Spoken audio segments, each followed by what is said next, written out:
Hey, all, Scott here. Ever wanted to help support the show and own silver at the same time? Well, a friend of mine, libertarian activist Arlo Pignati, has invented the alternative currency with the most promise of them all. QR silver commodity discs. The first ever QR code 1-ounce silver pieces. Just scan the back of one with your phone and get the instant spot price.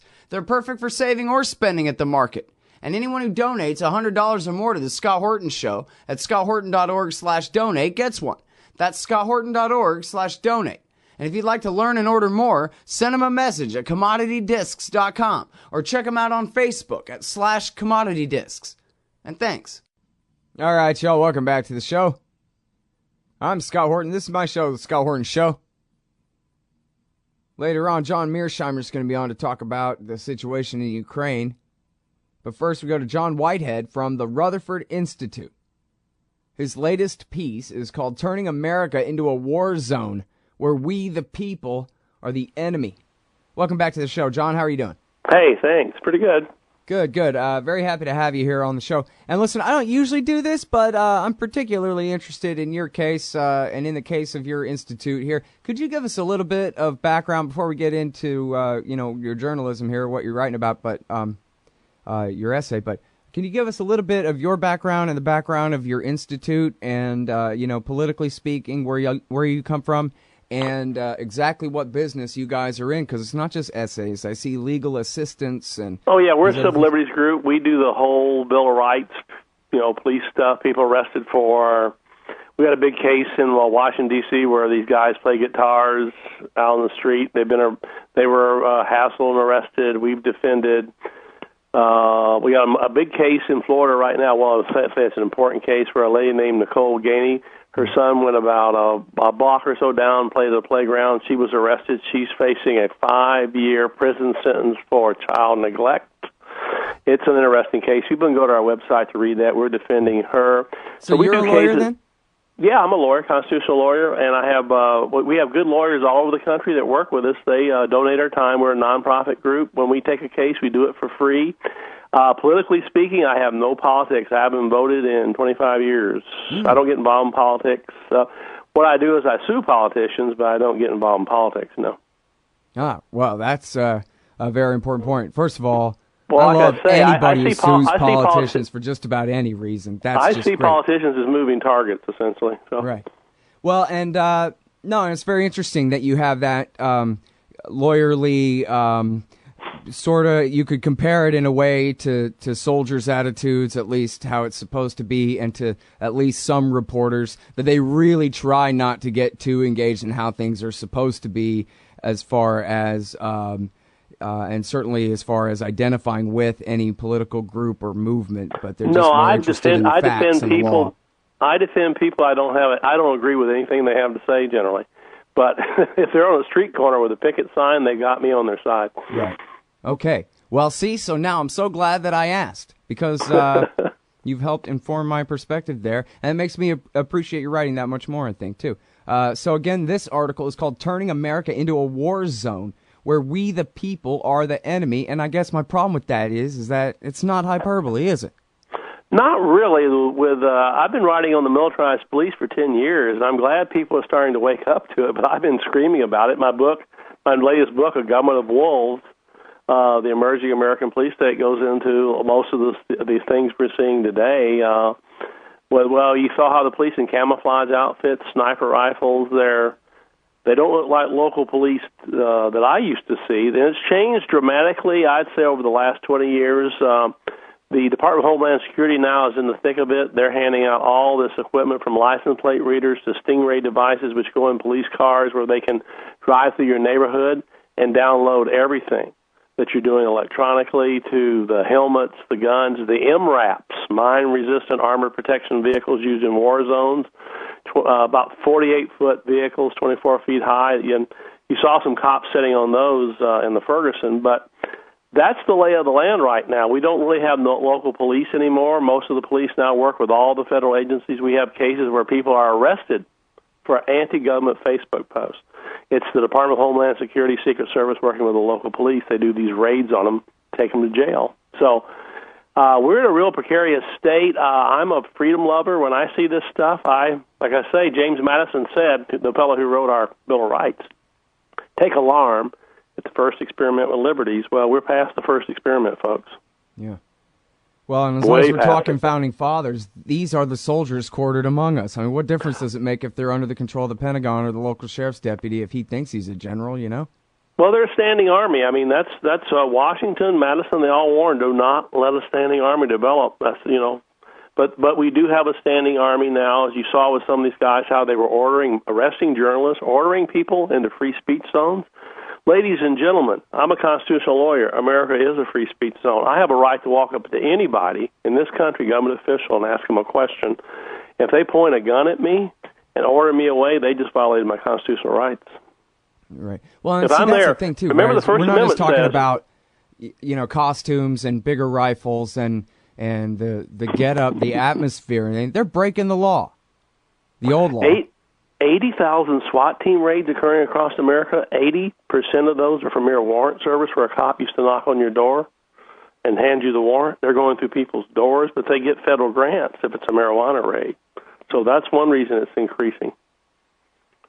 They actually get paid for doing certain SWAT team raids. So kids are getting shot and killed, dogs. I detail all these stories in my book, A Government of Wolves. It's a war zone. I mean, that's what you see in Afghanistan. Listen, I'm a former infantry officer. I defend a lot of vets who get in trouble with the so-called government, but they tell me that a lot of these SWAT team raids we're seeing in America, they have to get permission from their superiors to do those kind of things in Afghanistan, and they're surprised that these people are going through, that these SWAT teams are going through people's doors in the middle of the night. You saw the kid in Atlanta where they threw the flashbang grenade into the kid's crib. Sure.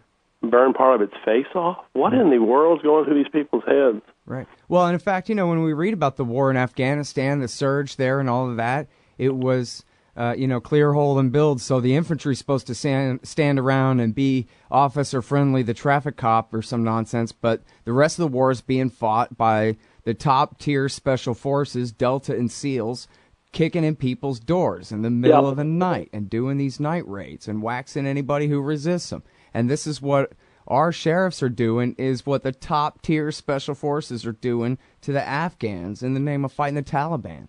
Well, a lot of your SWAT teams are trained by special forces types. We're finding that out, too. So that's one reason you're seeing, but the tactical equipment, the police training we're seeing.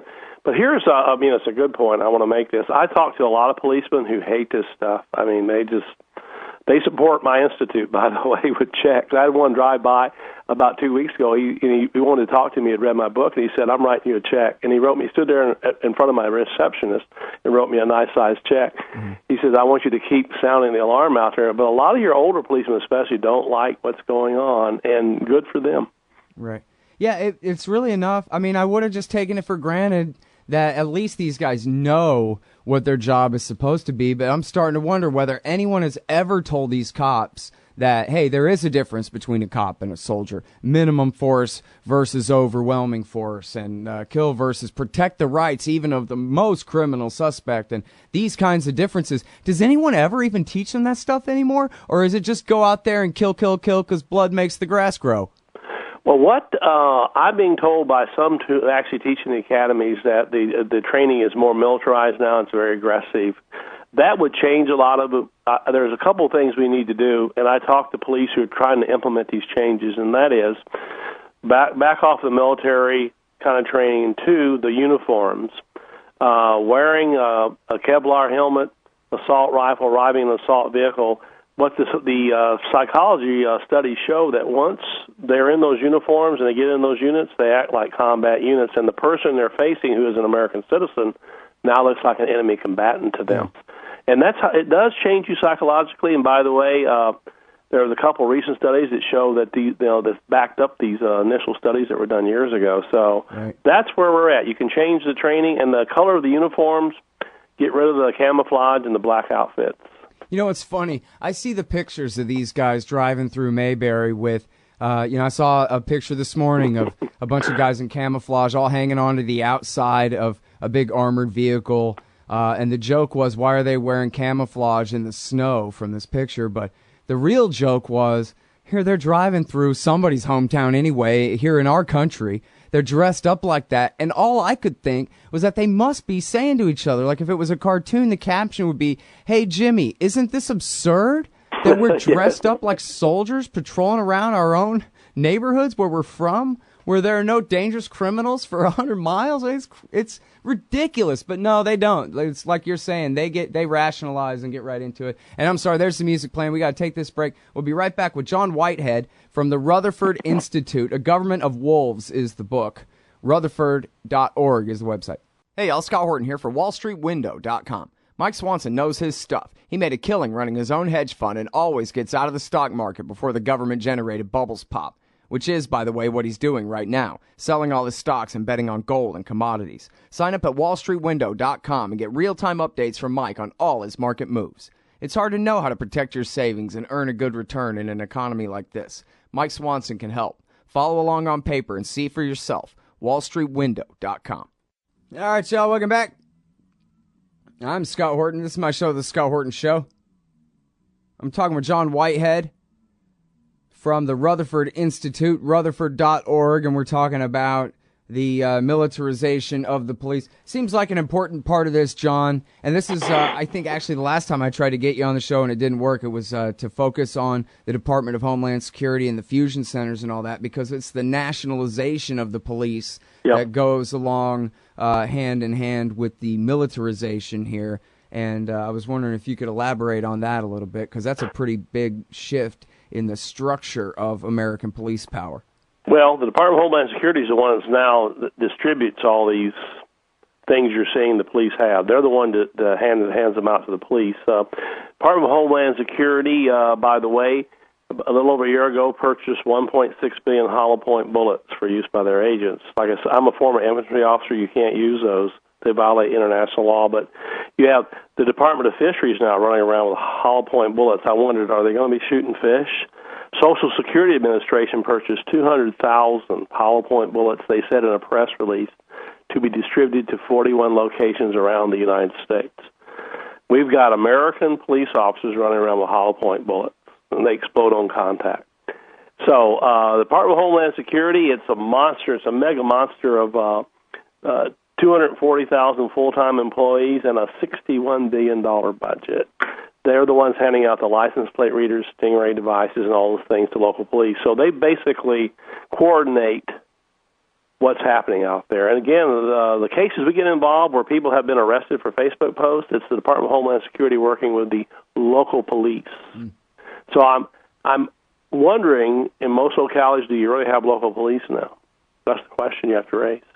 And we need local police because they supposedly are accountable to we the people. But like I listened to your commercial, I was laughing. Officer, go after yourself. He didn't seem to be very, very accountable to the citizens there. So that's what you're seeing. The federal government is coordinating all this. The equipment handouts, by the way, have zoomed under Obama. They actually slowed down under George Bush. 2013 was the biggest giveaway of all time of military equipment to local police departments.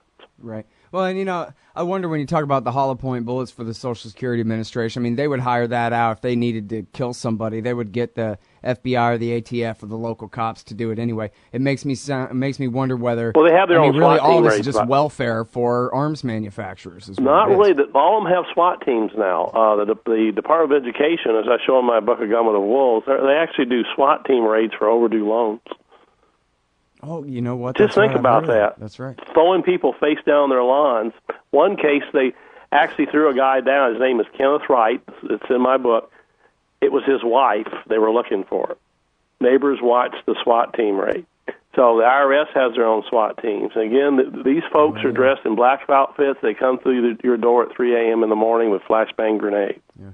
Well, this is America. It's the Branch Davidians who are the ones who paid the ultimate price for all this to be established, because after the government massacred all of them, after they picked that fight in the first place and then finished the fight off 6 weeks later, they said, yeah, right, everybody? And the American people said, yeah, take that for interrupting my game shows for 6 weeks, you sons of bitches. And so and that was when the military bases across America opened their doors wide for your local sheriff's department to come and be turned into so-called hostage rescue team killers. And so it's been 20 years like this. Yeah, and of course, 20 years, over 20 years, yeah. And since that was at the dawn of the Clinton administration, all the liberals were just like, I don't care.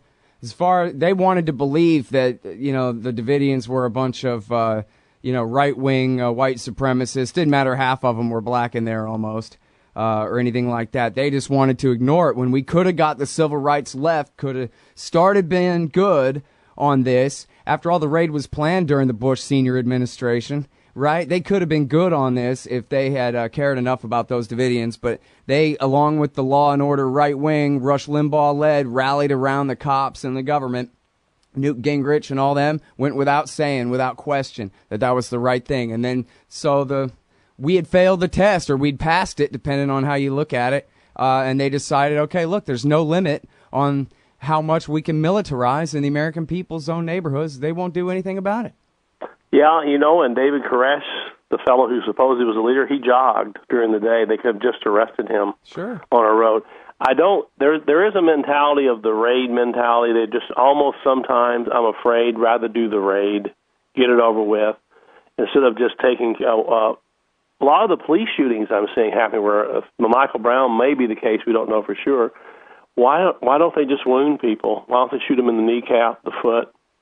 Why in the head? I don't get it. The unarmed shootings of citizens across the country.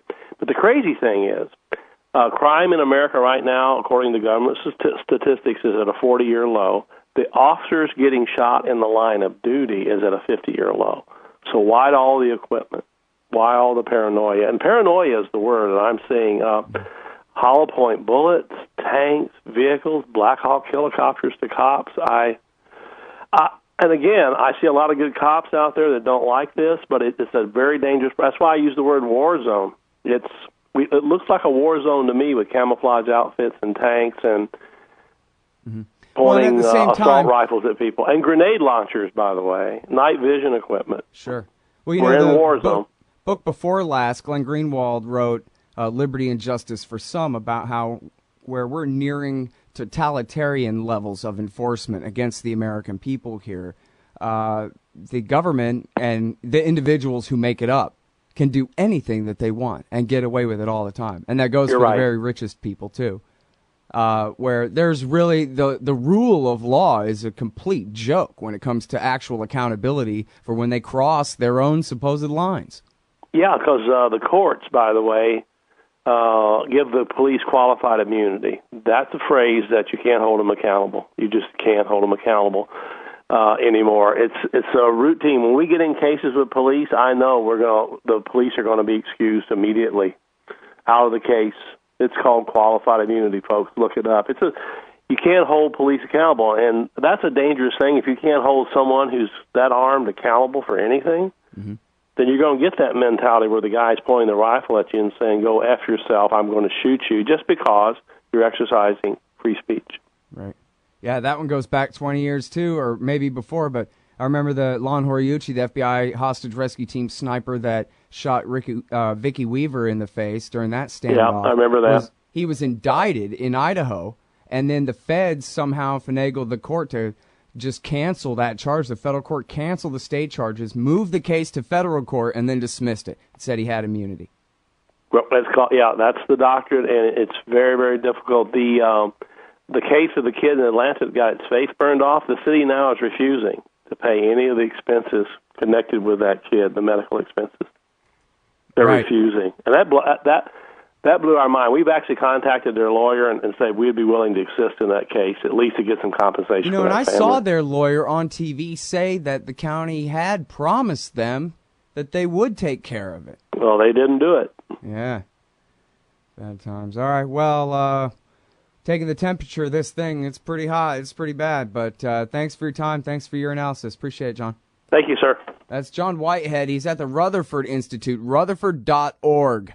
Turning America into a war zone. Hey, all, Scott here for Liberty.me, the brand new social network and community-based publishing platform for the liberty-minded. Liberty.me combines the best of social media technology all in one place and features nightly classes, guides, events, publishing, and so much more. Sign up now and you get the first 30 days free. And if you click through the link in the right margin at scotthorton.org or use the promo code SCOTT when you sign up, you'll save $5 per month for life. That's more than a third off the regular price. And hey, once you sign up, add me as a friend on there at scotthorton.liberty.me. Be free. Liberty.me. Hey, all, Scott Horton here for The Future of Freedom, the monthly journal of the Future of Freedom Foundation. Edited by libertarian purist Sheldon Richman, The Future of Freedom brings you the best of our movement, featuring articles by Richman, Jacob Hornberger, James Bovard, and many more. The Future of Freedom stands for peace and liberty, and against our criminal world empire and Leviathan state. Subscribe today. It's just $25 per year for the back pocket-sized print edition, $15 per year to read it online. That's The Future of Freedom at fff.org/subscribe. Peace and freedom. Thank you.